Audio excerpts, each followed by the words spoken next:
Good morning all of you વિદ્યાર્થી મિત્રો, કેમ છો? બધા મજામાં ને? આજે આપણે ભણીશું સામાજિક વિજ્ઞાન ચેપ્ટર નંબર 15, જેનું નામ છે જળ પરિવાહ.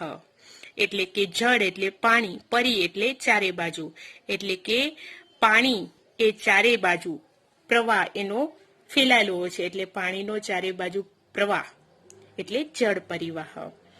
જળ પરિવાહ શબ્દ એ એક ક્ષેત્રની નદી તંત્રની વ્યવસ્થિત પ્રણાલી માટે વપરાય છે. એટલે આપણે કહીએ કે જળ પરિવાહ શબ્દ છે એ એક ક્ષેત્રની જે નદીના તંત્રની એવી વ્યવસ્થિત પ્રણાલી માટે વાપરવામાં આવે છે. ભારતનું ભૂપૃષ્ઠ જોતા જણાય છે કે એક મુખ્ય નદી અને તેની શાખા નદીઓ જુદી જુદી દિશાએથી આવીને જોડાય છે. એટલે આપણે કહીએ કે ભારતનું ભૂપૃષ્ઠ ભાગ છે એ આપણે જોતા જણાય કે મુખ્ય નદી જે મેઇન નદી હોય અને તેની શાખા નદીઓ હોય, એટલે કે આપણે કહીએ કે એના નીચેની નાની નાની બધી નદીઓ જોડાય તો એ જુદી જુદી દિશાએથી આવીને એ મુખ્ય નદીમાં જોડાય છે. કઈ નદીઓ? તો શાખા નદીઓ. આ નદીઓનું જળ કોઈ જળાશય, સમુદ્ર કે રણ પ્રદેશને મળે છે. હવે એ બધી નદીઓ નાની નાની જે શાખા નદીઓ છે એ મુખ્ય નદીમાં જોડાય છે, અને એ જે મુખ્ય નદી છે એનું જે જળ અથવા તો પાણી છે એ કોઈ મોટા જળાશયો, સમુદ્ર એટલે કે દરિયા કિનાર કે રણ પ્રદેશને મળે છે. જળાશયો આપણે કહીએ ને, જળાશય મોટા મોટા ડેમો હોય, સમુદ્ર કે રણ પ્રદેશને મળે છે. આ પ્રકારે એક નદી તંત્ર દ્વારા તેનો પ્રવાહ જે ક્ષેત્રમાંથી પસાર થાય છે તેને નદી બેસિન કહેવામાં આવે છે. મિત્રો, હવે ખ્યાલ આવ્યો ને? નદી બેસિન કોને કહેવામાં આવે છે? તો આ પ્રકારે એક નદી તંત્ર દ્વારા તેનો પ્રવાહ જે ક્ષેત્રમાંથી પસાર થાય છે તેને નદી બેસિન કહે છે. એટલે કે આપણે કહીએ કે નદીઓનું જળ છે કોઈ જળાશય, સમુદ્ર કે રણ પ્રદેશને મળે છે. આ પ્રકારે એક નદી છે એ તંત્ર દ્વારા પોતાનો પ્રવાહ, પાણીનો પ્રવાહ જે ક્ષેત્રમાંથી પસાર થાય છે તેને નદી બેસિન તરીકે ઓળખવામાં આવે છે. કોઈ પર્વત કે ઉચ્ચભૂમિ નદીઓના જળ પરિવારને એકબીજાથી અલગ કરે છે, તેને જળ વિભાજક કહેવામાં આવે છે. એટલે કે આપણે કહીએ કે કોઈ પર્વત હોય અથવા તો કોઈ ઉચ્ચ ભૂમિ એટલે કે એ ઊંચી પ્રકારની જમીન હોય તો એ નદીઓના જળ પરિવાહને એટલે કે જે પાણી છે એનો પ્રવાહ છે એ એકબીજાને અલગ કરે છે. કોણ? તો ઉચ્ચ ભૂમિ એટલે કે ઊંચી જમીન અથવા પર્વતો, તો એને જળ વિભાજક કહેવામાં આવે છે.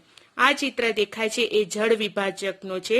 એટલે કે પર્વતો છે અથવા તો ઊંચી આવી જમીન છે એ નદીઓને એટલે કે આપણે કહીએ કે નદીઓના પાણી છે એ ફરી ફરીને એ એકબીજાને અલગ કરે છે, એટલે કે ઊંચો ભાગ અને નીચો ભાગ, એવી રીતે એને જળ વિભાજક કહેવામાં આવે છે.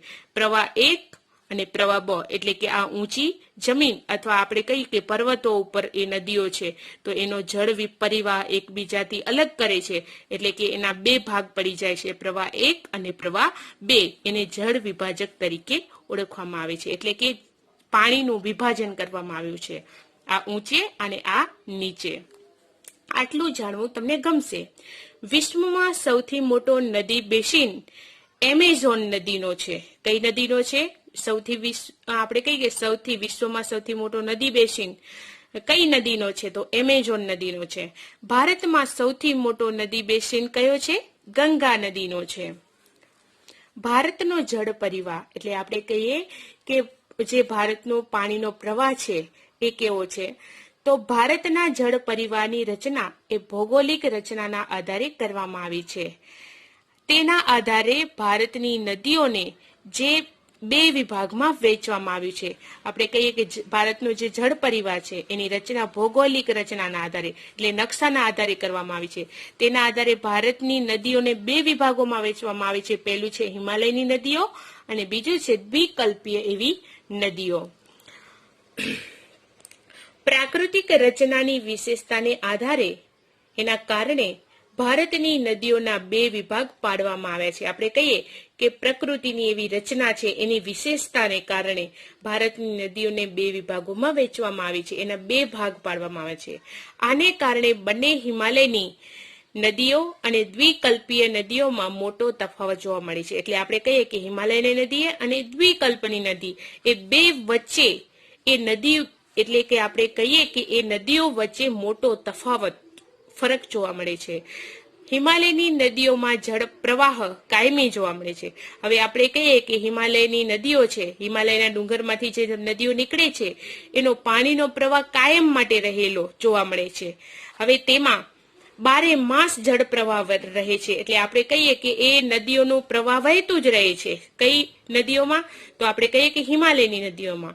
કેમ કે ચોમાસામાં વરસાદના કારણે અને ઉનાળામાં શિખરોનો બરફ પીગળતા તળેટીના જળ જથ્થામાં વધારો થતા નદીઓના પ્રવાહમાં પણ વધારો થાય છે. આપણે કહીએ કે ચોમાસામાં વરસાદ પડે એના કારણે અને ઉનાળામાં જે શિખરો છે એ આખા બરફથી છવાયેલા હોય તો એ બરફ છે એ ઉનાળામાં પીગળે એટલે આખી તળેટીઓ છે, ડુંગરો છે એ જળ જથ્થામાં એટલે પાણીના જથ્થામાં વધારો કરે છે.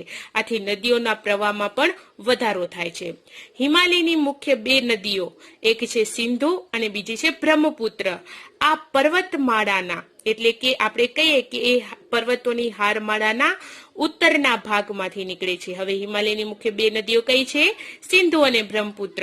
હવે એ ક્યાંથી નીકળે છે? તો પર્વતમાળાના ઉત્તર ભાગમાંથી નીકળે છે.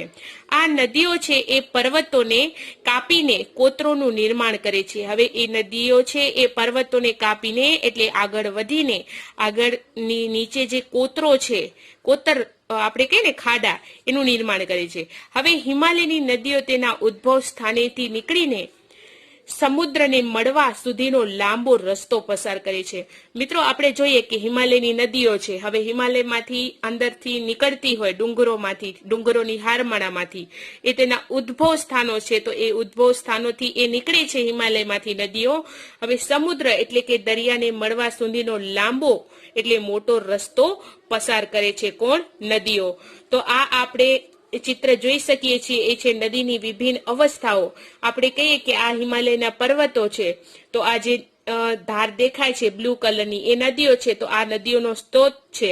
પછી આ જ્યાંથી એ પર્વતોની હારમાળા છે તો એનો ઉપરવાસ, આ એ ઉપરનો ભાગ છે. પછી આ વચ્ચેનો ભાગ છે, આ વિસર્પ એટલે કે સર્પ આકારમાં વહે છે. પછી નાળ આકાર સરોવર. હવે આપણે કહીએ કે એ નદી છે જ્યારે એ સરોવરની આગળ આગળ જાય છે, નજીક આવવા લાગે છે ત્યારે એ નદીઓનો આકાર કેવો બની જાય છે? નાળ સ્વરૂપનો બની જાય છે. પછી હેઠવાસ, આપણે કહીએ ને હેઠ, તું હેઠો બેસ, નીચે બેસ, તો એવી રીતે આ ઉપરથી નીચે એટલે હેઠવાસ એટલે નદીઓનો નીચેનો ભાગ.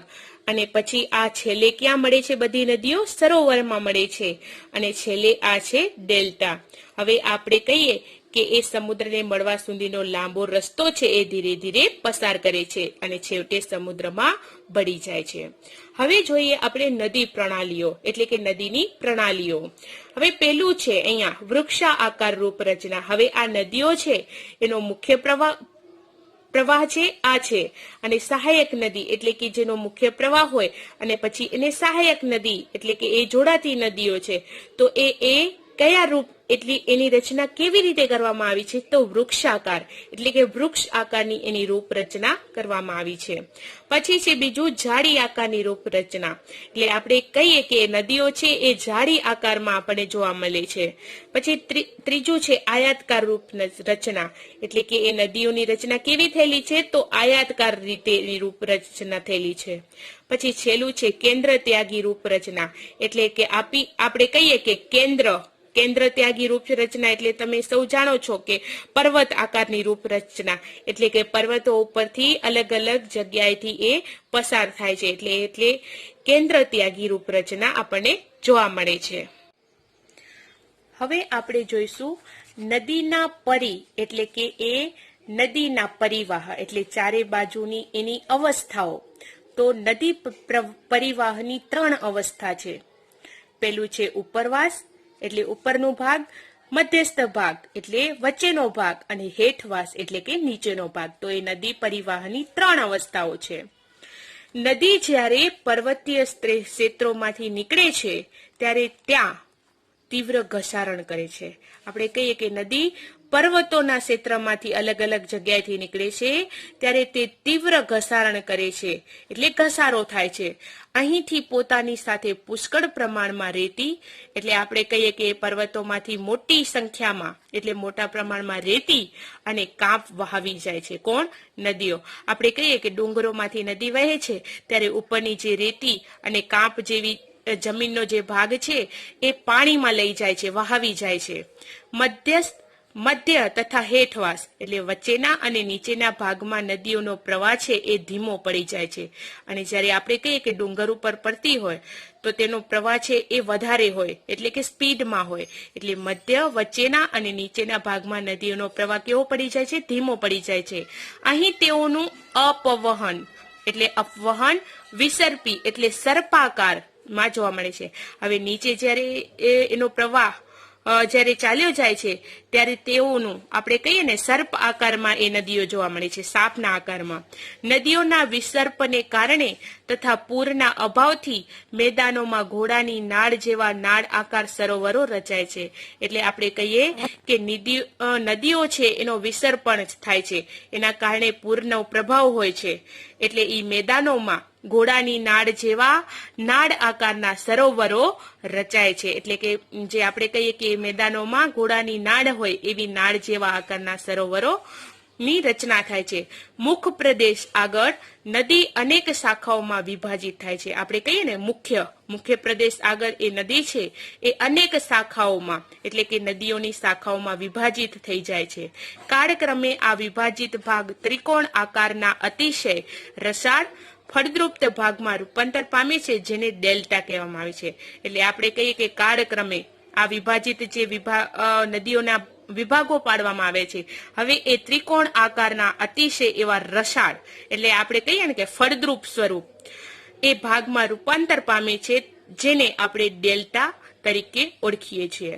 દ્વિકલ્પીય નદીઓ છે એ મોસમી છે, એટલે કે આપણે કહીએ કે 12 માસ ચાલુ હોય છે નદીઓ, કારણ કે તેનો જથ્થો છે એટલે કે પાણીનો જથ્થો માત્ર વરસાદ આધારિત જ હોય છે, એટલે વરસાદ પડે એના આધારિત જ હોય છે. શુષ્ક એટલે સૂકી ઋતુ દરમિયાન તેનો પ્રવાહ છે એ ઘટી જાય છે. કોનો? તો પાણીનો, અથવા તો બંધ થઈ જાય છે. એટલે સુકાયેલા આપણે કહીએ કે શિયાળામાં અથવા તો ઉનાળામાં એ સૂકી ઋતુ હોય તે દરમિયાન તેનો પ્રવાહ ઘટી જાય છે અથવા તો બંધ થઈ જાય છે. હિમાલયની નદીઓની સરખામણીમાં આ નદીઓની લંબાઈ પણ ઓછી છે, તેમજ આ નદીઓ છીછરી છે. આપણે કહીએ કે હિમાલયની નદીઓની સરખામણીમાં આ નદીઓની લંબાઈ પણ કેવી હોય છે? ઓછી હોય છે, તેમજ આ નદીઓ છે એ છીછરી હોય છે. કઈ નદીઓ? તો દ્વિકલ્પની નદીઓ. ભારતની પ્રાકૃતિક રચના તેમજ પહાડોના ઢોળાવના કારણે મોટા ભાગની દ્વિકલ્પીય નદીઓ છે એ પશ્ચિમ ઘાટમાંથી નીકળે છે અને પૂર્વ તરફ વહીને બંગાળાની ખાડીને મળી જાય છે. પ્રાકૃતિક રચના એવી થઈ છે ભારતની. પહાડોના ઢોળાવો છે, હવે એ પહાડોના ઢોળાવોના કારણે મોટા ભાગની જે દ્વિકલ્પની નદીઓ છે એ પશ્ચિમ ઘાટમાંથી નીકળે છે અને પૂર્વ તરફ વહીને ક્યાં મળે છે? બંગાળાની ખાડીને. હવે દ્વિકલ્પીય નદીઓ માટે પશ્ચિમ ઘાટ એ મુખ્ય જળ વિભાજક બને છે. હવે દ્વિકલ્પીય નદીઓ માટે આખું પશ્ચિમ ઘાટ છે એ મુખ્ય છે જળ વિભાજક, એટલે પાણીનો વિભાજન કરે છે. હવે આટલું જાણવું તમને ગમશે. આપણે જાણીએ શું છે નવીનતા વાળું નોલેજ જાણીએ. જળ પરિવાહની ગોઠવણી એટલે કે જળ પાણીના પરિવાહની ગોઠવણી કેવી રીતે કરવામાં આવી છે, એની રચના. તો મુખ્ય નદી અને તેની શાખા નદીઓની ગોઠવણી નીચે મુજબ કરવામાં આવી છે. મુખ્ય નદી હોય છે અને શાખા નદીઓ હોય છે. એટલે આપણે કહીએ કે શાખા નદીઓ વહીને એક મુખ્ય નદીને મળે છે અને પછી જે મુખ્ય નદીનું પાણી છે એ સરોવરમાં જાય છે. તો પેલું જોઈએ એની આપણે કહીએ કે એની ગોઠવણી. તો પેલું છે ગોઠવણીમાં વૃક્ષાકાર એટલે વૃક્ષ આકારની પ્રણાલી. મુખ્ય નદી અને તેની શાખા નદીઓની ગોઠવણીથી એક વૃક્ષની ડાળીઓ જેવી સુંદર રચના થાય તેને વૃક્ષાકાર નદી રચના તરીકે ઓળખાય છે. જેમ કે ગંગા. હવે આપણે કહીએ કે ગંગા નદી એવી છે કે આપણે કહીએ કે મુખ્ય નદી હોય એ તેની શાખા નદીઓની ગોઠવણીથી એક વૃક્ષની ડાળીઓ જેવી સુંદર રચના થાય છે, તેને વૃક્ષાકાર નદી રચના તરીકે ઓળખાય છે. એટલે આપણે કહીએ ગંગા નદી છે એ ફરી ફરી ફરીને વચ્ચેથી જેમ વૃક્ષની ડાળીઓ હોય એની સુંદર રચના થયેલી હોય એવી રીતે ગંગાના પાણીનો પ્રવાહ પણ એવી રીતે નદીઓ તરીકે વહે છે, એટલે વૃક્ષાકાર પ્રણાલી તરીકે ગંગા નદી આપણે જોઈ શકીએ છીએ. પછી બીજું છે જાળી આકાર પ્રણાલી, એટલે કે એ નદીઓનો આકાર કેવો હોય છે? જાળી આકારનું. પર્વતીય પ્રદેશમાંથી નીકળતા ઝરણા પહાડી ઢોળાવને કારણે એકબીજાને મળે છે, ત્યારે તેની રૂપરચના છે એ જાળી આકારની બને છે, જેમ કે હિમાલયના ઢોળાવો પરથી નીકળતા અનેક ઝરણાઓ. હવે આપણે કહીએ કે પર્વતીય પ્રદેશો, જેમ કે જમ્મુ કાશ્મીરમાં એ પર્વતમાળાઓ છે, એ પ્રદેશમાંથી નીકળતા ઝરણા હોય, એટલે કે પાણીના ઝરણા, એ પહાડી એટલે પહાડોના ઢોળાવના કારણે એકબીજાને મળી જાય છે ઝરણા. હવે ત્યારે તેની રૂપરચના એ જાળી આકારની બને છે. કોની? તો ઝરણાની.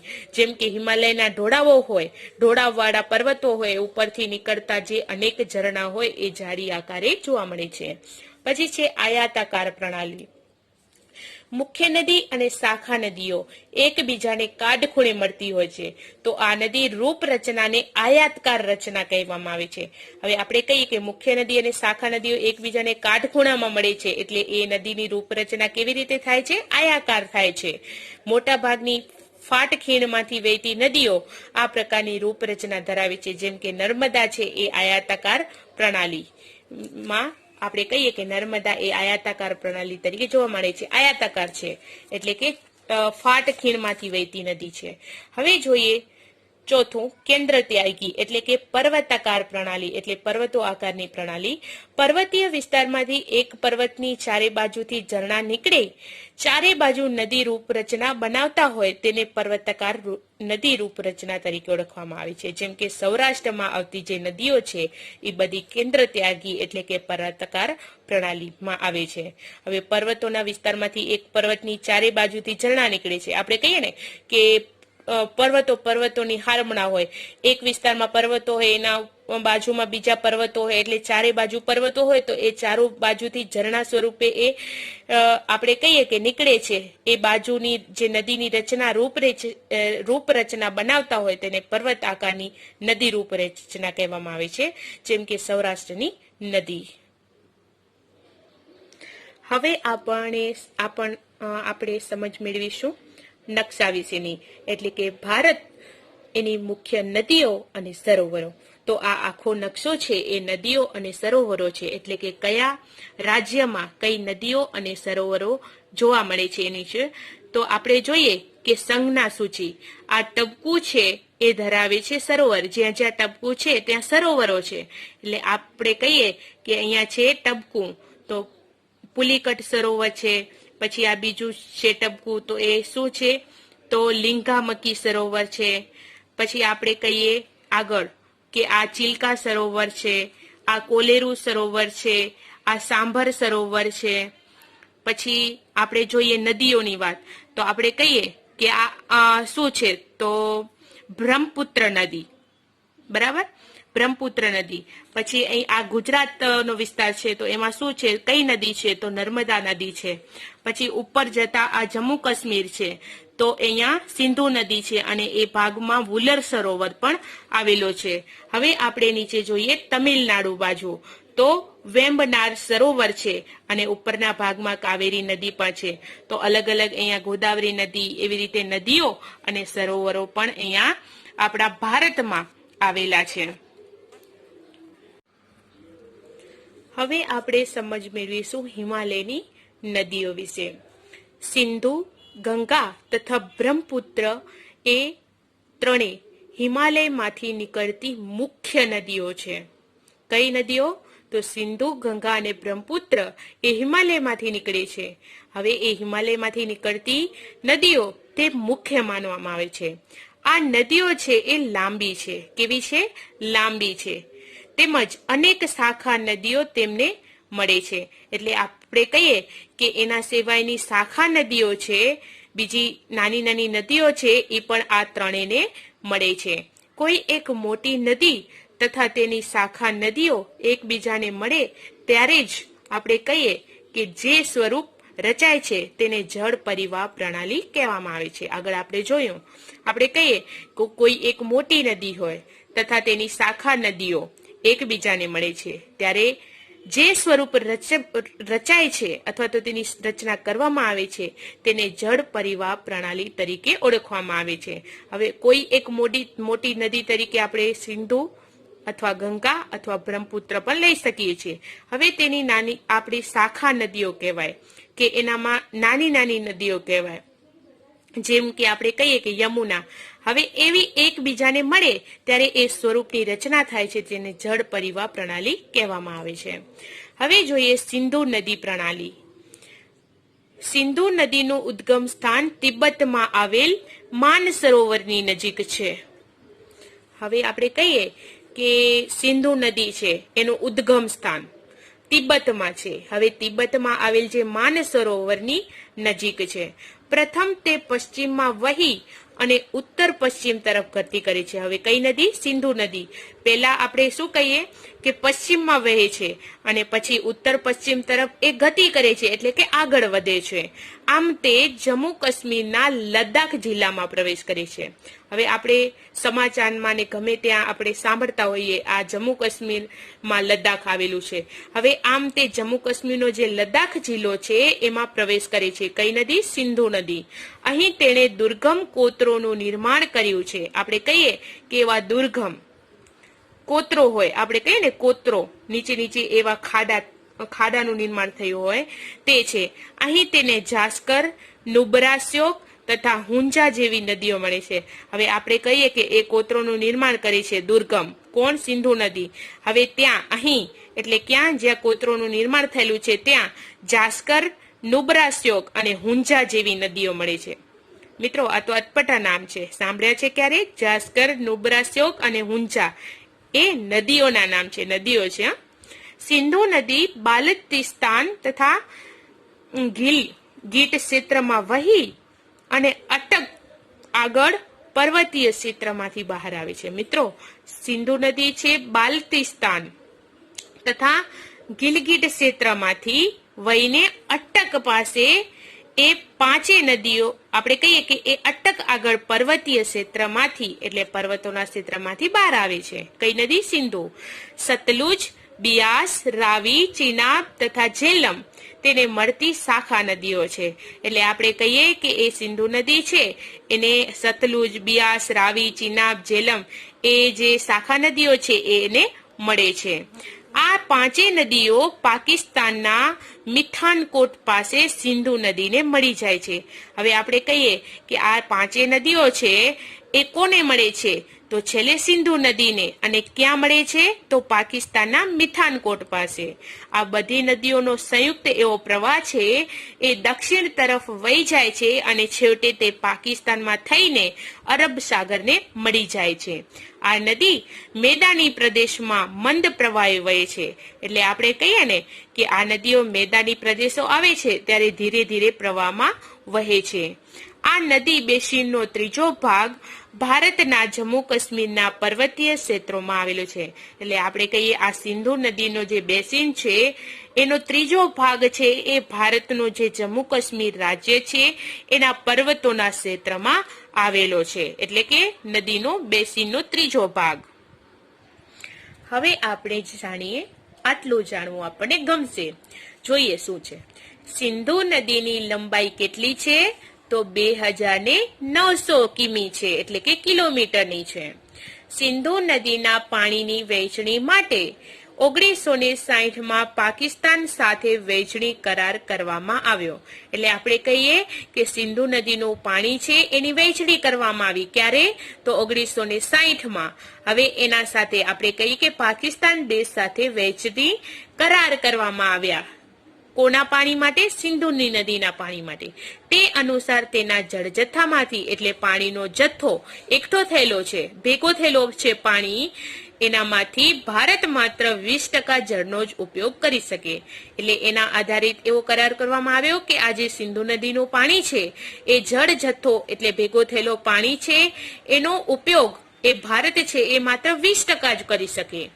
સતલુજ, રાવી, બિયાસના જળના ઉપયોગથી પંજાબ, હરિયાણા અને રાજસ્થાનના જે દક્ષિણ અને પશ્ચિમ ક્ષેત્રો છે એ ક્ષેત્રોમાં સિંચાઈ શક્ય બની છે.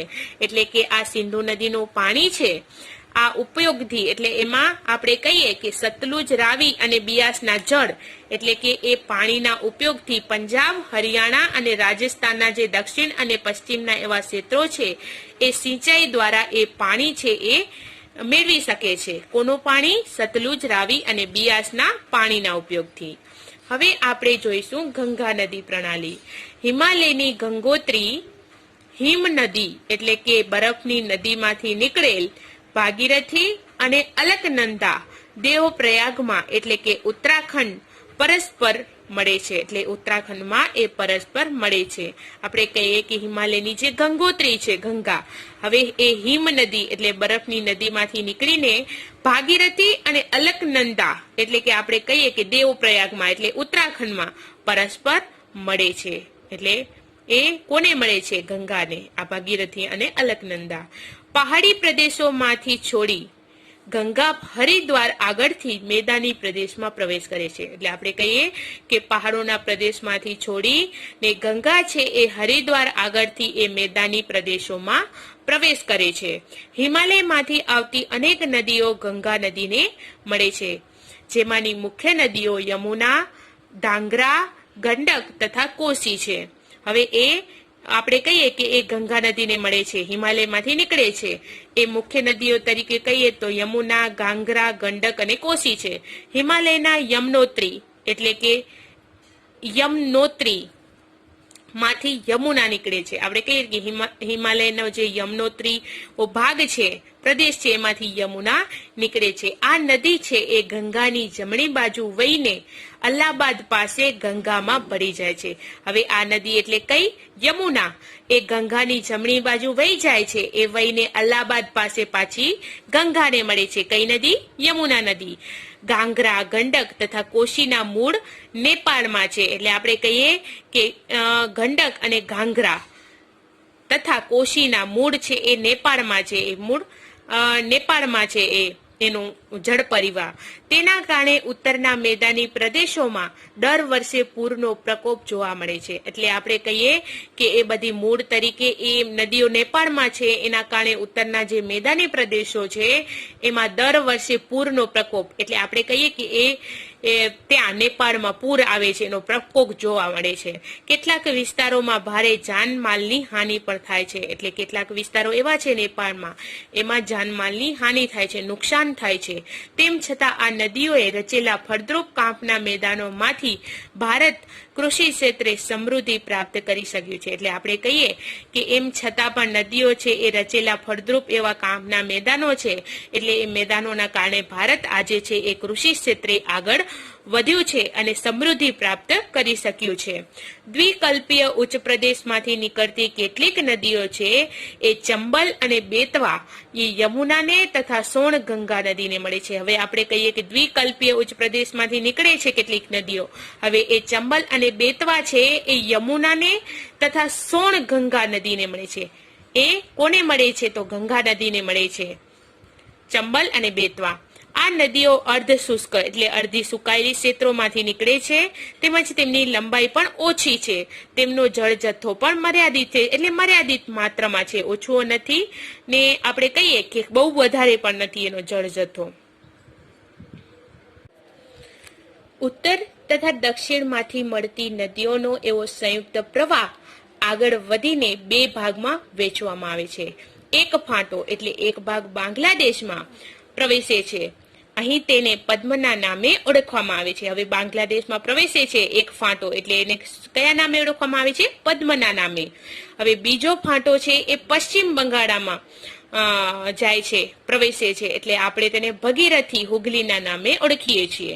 છેવટે આ બંને પ્રવાહો એટલે કે પદ્મના અને ભગીરથી એટલે કે હુગલી એ બંને પ્રવાહો એના પાણીના પ્રવાહો બંગાળાની ખાડીને મળે છે. ગંગાનો પ્રવાહ છે એ બાંગ્લાદેશમાં પદ્મના નામે ઓળખવામાં આવે છે. અહીં તે બ્રહ્મપુત્ર નદીના પ્રવાહની સાથે ભળી જાય છે. એટલે આપણે કહીએ કે એનો પાણીનો ગંગાના પાણીનો પ્રવાહ છે તે બ્રહ્મપુત્ર નદીના પ્રવાહની સાથે ભળી જાય છે. આ બંનેનો સંયુક્ત પ્રવાહ મેઘનાના નામે ઓળખવામાં આવે છે. એટલે આપણે કહીએ કે એનો બ્રહ્મપુત્ર નદીનો અને ગંગાનો પ્રવાહ છે એ પદ્મના નામે ઓળખવામાં આવે છે ને.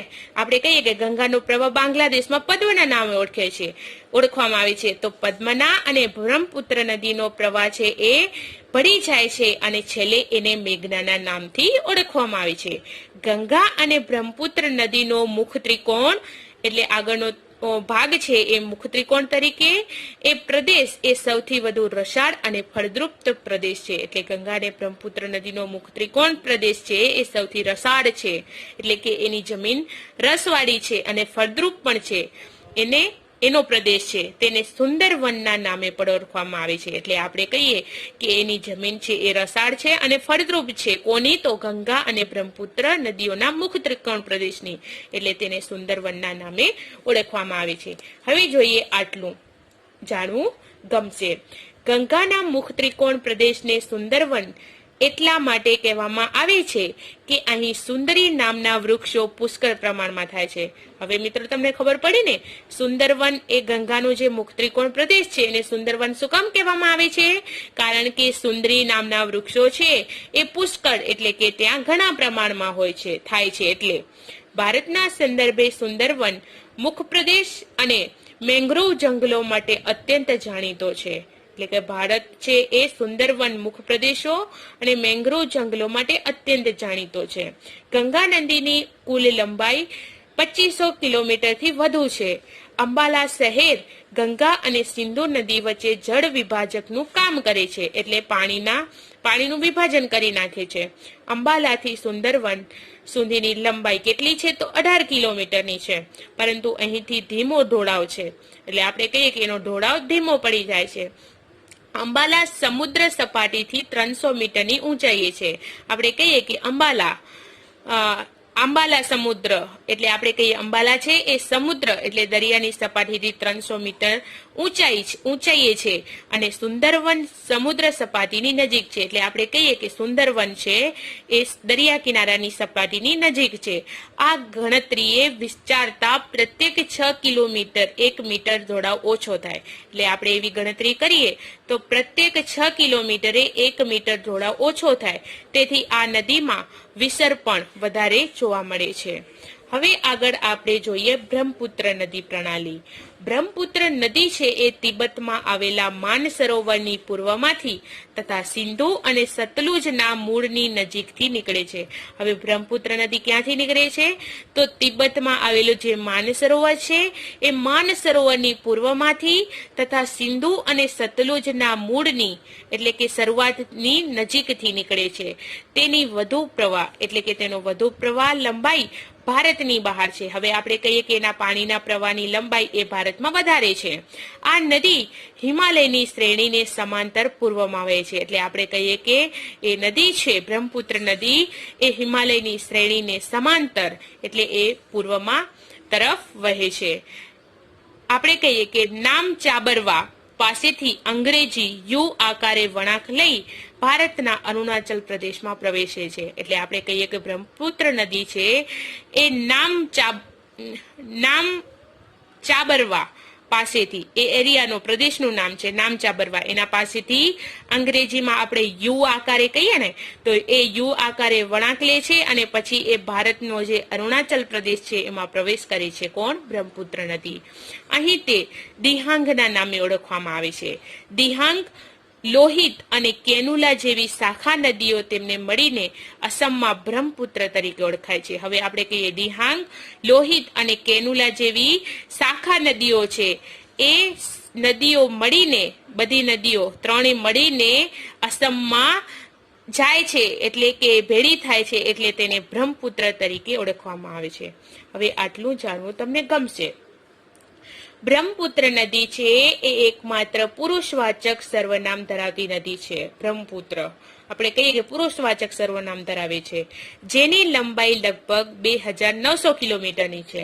બ્રહ્મપુત્ર નદીને તિબેટમાં સાંગપો અને બાંગ્લાદેશમાં યમુનાના નામે ઓળખવામાં આવે છે. આપણે કહીએ કે બ્રહ્મપુત્ર નદી છે અને તિબેટમાં કયા નામે ઓળખવામાં આવે છે? તો સાંગપો અને બાંગ્લાદેશમાં યમુનાના નામે ઓળખવામાં આવે છે. બ્રહ્મપુત્રના સમગ્ર પ્રવાહ દરમિયાન માજુલી નામનું એક નદીય ટાપુ છે જે વિશ્વમાં સૌથી મોટો છે. હવે તિબેટમાં આ નદીમાં કાંપનું પ્રમાણ બહુ જ ઓછું છે. આપણે કહીએ કે તિબેટ છે એ નદીમાં તિબેટમાં એ નદી છે એટલે બ્રહ્મપુત્ર નદી, એમાં કાંપનું પ્રમાણ બહુ જ ઓછું છે. ભારતમાં આ નદી વધારે વરસાદવાળા ક્ષેત્રમાંથી પસાર થાય છે. એટલે આપણે કહીએ કે ભારતમાં આ નદી છે એ વધારે જે વરસાદવાળા ક્ષેત્રો હોય, પ્રદેશો એ હોય એમાંથી પસાર થાય છે. તેથી અહીંથી જળ જથ્થાની એટલે પાણીનો જથ્થાની અને કાંપની માત્રામાં વધારો થાય છે. અસમમાં અનેક શાખા નદીઓ તેને મળે છે. આમ બ્રહ્મપુત્ર નદી છે એ ગુંફિત સ્વરૂપમાં વહે છે. એટલે આપણે કહીએ કે જળની અને કાંપની માત્રામાં વધારો થાય છે. તેથી હવે અસમ છે એમાં અનેક શાખા નદીઓ છે એ તેને મળે છે. આમ બ્રહ્મપુત્ર નદી છે એ ગુંફિત સ્વરૂપમાં વહે છે. આપણે કહીએ ને કે ગુંફિત, આમ જેમ તેમ છુપાઈને વચ્ચેથી જેમ તેમ એમ.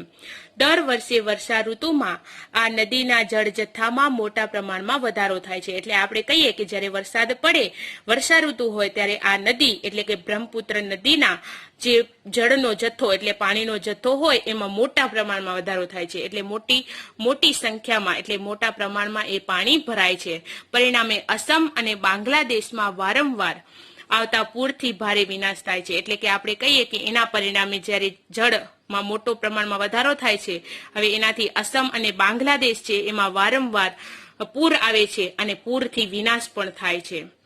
ઉત્તર ભારતની બીજી નદીઓ કરતા આ નદીમાં વિરોધાભાસ જોવા મળે છે. એટલે આપણે કહીએ કે ઉત્તર ભારતની એવી ઘણી બધી બીજી નદીઓ છે એના કરતા આ નદી છે બ્રહ્મપુત્ર નદી, એમાં વિરોધાભાસો ઉભા થાય છે, જોવા મળે છે. હવે અસમમાં ચોમાસા દરમિયાન પડતા વરસાદને કારણે અહીં વધારે માત્રામાં નિક્ષેપણ થાય છે. આ નદીમાં રેતીના પ્રમાણમાં એટલે કે રેતીના પ્રમાણમાં વધારો થાય છે. હવે એની સપાટી છે એ ઊંચી આવતી જાય છે. એટલે જેમ જેમ નદી વહેતી છે આ બ્રહ્મપુત્ર નદી, હવે એ નદીનું પાણી હોય એટલે આપણે કહીએ કે એમાં રેતીનું પ્રમાણ વધારે થઈ જાય તો એ નદીનો પ્રવાહ છે એ સપાટી એની ઊંચી આવી જાય, કારણ કે નીચે રેતી હોય તો પાણી ઉપર આવી જાય. તેથી આ નદીના પ્રવાહમાં વારંવાર માર્ગ પરિવહન જોવા મળે છે. એટલે એ નદી છે બ્રહ્મપુત્ર નદી, એના પાણીના પ્રવાહમાં છે એ વારંવાર માર્ગ પરિવર્તન જોવા મળે છે. એટલે એ પાણીના જવા માટેનો રસ્તો છે એનામાં પરિવર્તન એટલે કે ફેરફાર જોવા મળે છે. તો મિત્રો અહીંયા સુધી આપણે સમજૂતી મેળવી, તો આગળની સમજૂતી આપણે દ્વિકલ્પીય નદીઓ વિશેની આગળના વિડીયોમાં સમજૂતી મેળવીશું. Thank you.